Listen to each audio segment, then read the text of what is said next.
Ashwin Sweets and Snacks. For export order enquiry 73730 www.ashwinsweets.com.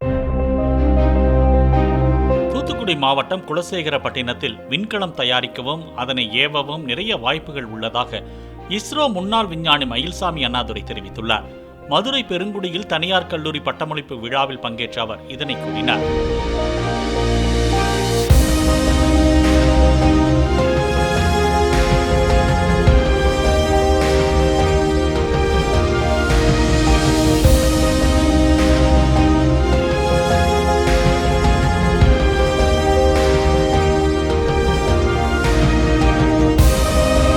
Ashwin Sweets and Snacks. For export order enquiry 73730 www.ashwinsweets.com.